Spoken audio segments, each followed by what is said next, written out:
Hello guys, welcome to my YouTube channel aspirant Mitra. दोस्तों, ये video उन स्टूडेंट्स के लिए है जो 2025 में अपना यूपीएससी का एग्ज़ाम देने के लिए बड़े ही एक्साइटेड हैं और अपने एग्ज़ाम फॉर्म को किस तरीके से भरें और क्या क्या उसमें डॉक्यूमेंट लगेंगे। दोस्तों, अगले 10 मिनट में हम जान लेंगे कि कैटेगरी का रिजर्वेशन सर्टिफिकेट क्या होता है, किस प्रकार से सर्टिफिकेट बनते हैं, कौन से लोगों को रिजर्वेशन के अंदर माना जाता है। दोस्तों, ओबीसी में क्रीमी लेयर और नॉन क्रीमी लेयर क्या होता है, हर सवाल का जवाब आपके सामने अगले 10 मिनट में होगा। इस वीडियो को बनाने का मकसद ये है कि दोस्तों, आपके पास अभी सर्टिफिकेट बनाने का प्रॉपर टाइम बचा है।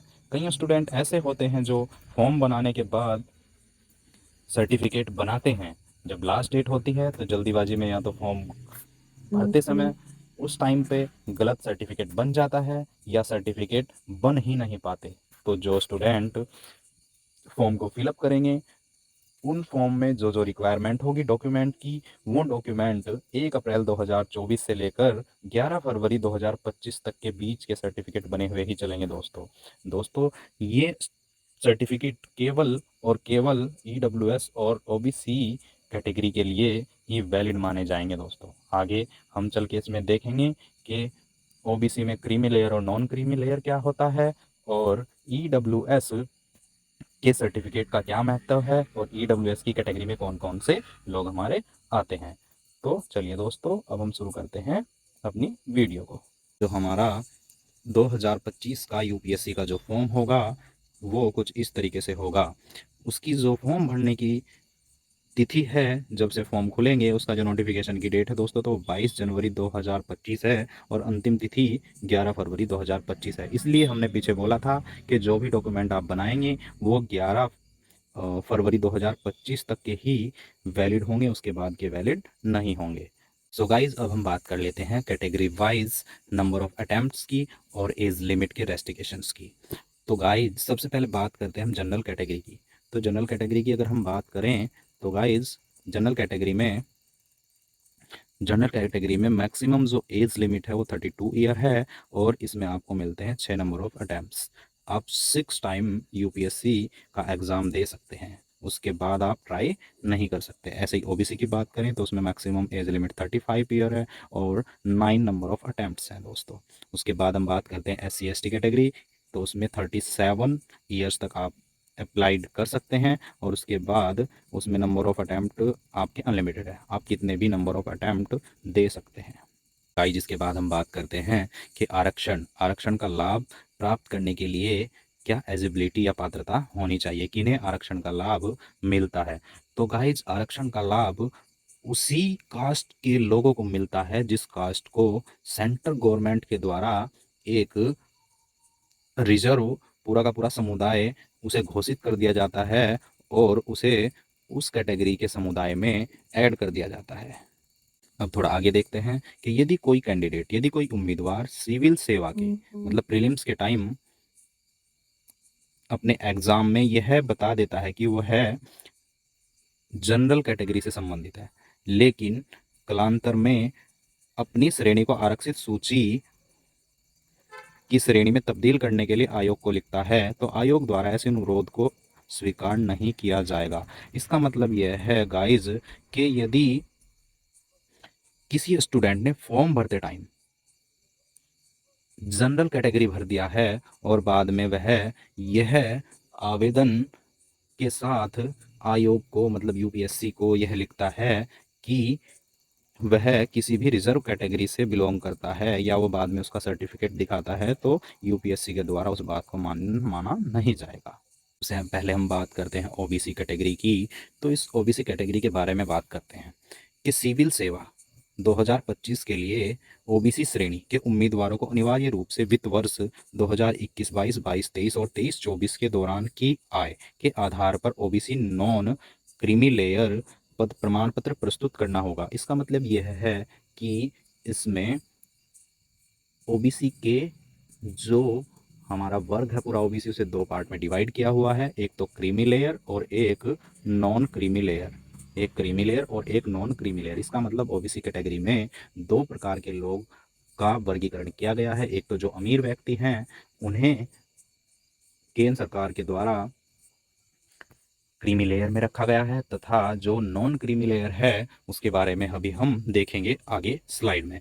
तो इसमें क्या होता है, नॉन क्रीमी लेयर में इसमें 3 साल का डेटा अपनी आय का प्रस्तुत करना होता है। उसी के आधार पर एक प्रमाण पत्र बनता है। यह प्रमाण पत्र 2025 के छात्रों के लिए 1 अप्रैल 2024 से लेकर हमने डिस्कस किया था 11 फरवरी 2025 के बीच का होना चाहिए। 11 फरवरी 2025 के बीच का होना चाहिए।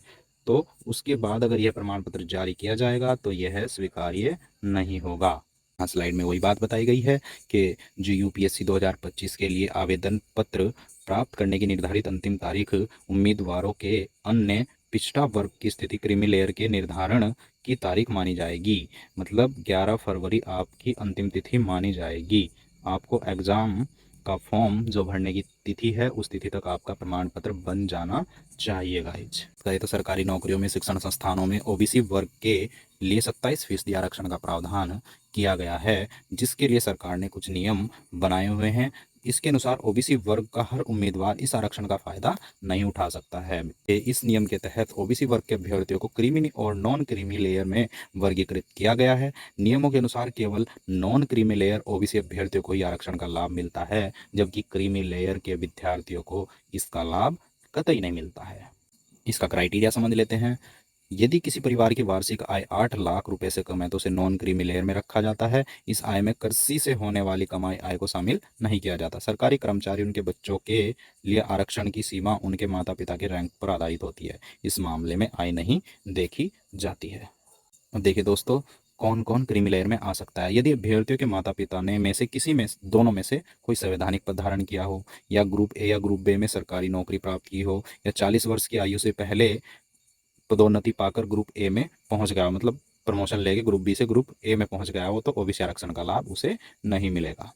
सार्वजनिक क्षेत्र जैसे कंपनी, पीएसयू वगैरह, डॉक्टर, इंजीनियर कोई हो तो सब क्रीमी लेयर में उनके बच्चे आते हैं। ये जैसे कोई अधिकारी हो गया, सेना में हो गया कोई, तो भी सबके सब किस में आएंगे, क्रीमी लेयर में आएंगे उनके बच्चे भी। गाइज, ये फॉर्मेट है ओबीसी के सर्टिफिकेट का, जो कि इस तरीके से आपको बनवाना है। डिस्ट्रिक्ट मजिस्ट्रेट या डिप्टी कमिश्नर, और इधर डेट, ये सील, यहाँ पे नाम वगैरह, और यहाँ पे विलेज आएगा, इधर फादर नेम या जो भी आपका होगा वो आ जाएगा, इधर डिवीज़न डिस्ट्रिक्ट वगैरह आ जाएगा आपका। तो इस प्रकार से आपका ये फॉर्मेट ओबीसी के लिए बनाया हुआ है। जब बात कर लेते हैं ईडब्ल्यूएस के बारे में, तो ईडब्ल्यूएस के बारे में अगर हम बात करें तो सरकारी नौकरियों के शिक्षण संस्थानों में ईडब्ल्यूएस वर्ग के लिए 10% आरक्षण का प्रावधान सरकार के द्वारा किया गया है। गाइस, जब ईडब्ल्यूएस की एलिजिबिलिटी देख लेते हैं। एलिजिबिलिटी क्या है? परिवार की वार्षिक आय 8 लाख से कम हो, आय में सभी स्रोतों का वेतन, कृषि, व्यवसाय, पैसे आदि से आय भी शामिल हो, 5 एकड़ से कम कृषि भूमि हो, 1000 स्क्वायर फीट से कम आवासीय कोई भूखंड ना हो, प्लॉट वगैरह ना हो, और नगर पालिका वगैरह सब ये दिया हुआ है। इसमें 1 साल का ही वैलिड रहता है सर्टिफिकेट। और बात करें ओबीसी की, तो ओबीसी में क्रीमी लेयर का या नॉन क्रीमी लेयर का जब हम बनाने जाते हैं तो वो हमारा 3 साल के लिए हमें पिछले 3 साल का ब्यौरा उसमें देना होता है। वो 3 साल के आधार पर बनता है, और हमारा ईडब्ल्यूएस का 1 साल के आधार पर ही बन जाता है दोस्तों। इसके लिए लाभार्थी के पास आय और संपत्ति प्रमाण पत्र होना चाहिए, जो उसके आर्थिक तौर पर कमजोर होने की पुष्टि करता हो। यह प्रमाण पत्र तहसीलदार या उससे ऊपर के राजपत्रित अधिकारी द्वारा जारी किया हुआ होना चाहिए। तहसीलदार की रैंक से नीचे कोई भी इस प्रमाण पत्र को जारी नहीं कर सकता। आय प्रमाण पत्र 1 वर्ष तक ही वैध होगा। ईडब्ल्यूएस लाभार्थी को हर साल अपने प्रमाण पत्र को नवीनीकृत कराना होगा। इसका मतलब यह है कि 1 साल तक इसकी वैलिडिटी होती है, हर साल आपको इसे रिन्यू कराना पड़ेगा। गाइज बात करें वर्ष 2025 की सिविल सेवा परीक्षा के लिए वित्त वर्ष 2023-24 की आय के आधार पर प्रमाण पत्र की आवश्यकता होगी। यह प्रमाण पत्र 1 अप्रैल 2024 को या उसके पश्चात तथा सिविल सेवा जो प्रारंभिक परीक्षा का आवेदन की अंतिम तिथि है 11 फरवरी, उसके बीच का बना हुआ होना चाहिए। इसके बाद की तिथि का यह प्रमाण पत्र लागू नहीं होगा, और न ही 1 अप्रैल 2024 से पहला प्रमाण पत्र लागू होगा। ये है ईडब्ल्यूएस के प्रमाण पत्र का फॉर्मेट। ये वैलिड फॉर द ईयर, जो भी आपका ईयर होगा वो जैसे 2023-24 के लिए है ये। इसमें डेट वगैरह आ जाएगी, सर्टिफिकेट का नंबर आ जाएगा, और इस तरीके से आपका ये सर्टिफिकेट बन जाएगा। और गाइज अंत में ये है एससी के लिए फॉर्मेट। एससी का सर्टिफिकेट बनाने के लिए आपको एक बार में केवल सर्टिफिकेट बनाना है, ये कभी भी आपको रिन्यू कराने की ज़रूरत नहीं होती। जैसे ओबीसी का आपको पर 3 ईयर में 3 साल में रिन्यू कराना होता है, तथा आपको ईडब्ल्यूएस का हर 1 साल में रिन्यू कराना होता है, ऐसे ही आपका एससी का रिन्यू कराने की ज़रूरत नहीं है। उसे आपने एक बार बनवा लिया 2016 में, 2017 में या 2018 में, उसे आपने कभी भी बनवा लिया तो उसे अब आपको कभी भी रिन्यू कराने की ज़रूरत नहीं पड़ेगी गाइज़। तो ये उसका फॉर्मेट है एससी का। गाइज़ जब बात कर लेते हैं कट ऑफ की यूपीएससी के प्रीलिम्स की, पिछले 5 साल की बात करें तो बात करते हैं 2019 की। तो 2019 में जनरल की जो कट ऑफ थी वो 98 थी, ओबीसी की 95 थी, एसटी की 77, एससी की 82 और लास्ट में बात करें ईडब्ल्यूएस की तो ईडब्ल्यूएस की थी 90। इसी प्रकार से फिर इधर ये 2020 की है, फिर 2021, 2022, फिर 2023 की है। फिर इस प्रकार से आपकी ये कट ऑफ देखी गई है। तो दोस्तों वीडियो अगर अच्छी लगे तो लाइक शेयर और सब्सक्राइब जरूर करिएगा। आगे ही ऐसी इन्फॉर्मेटिव जानकारी के लिए ऐसी ही वीडियो आपके लिए लाता रहूँगा। धन्यवाद।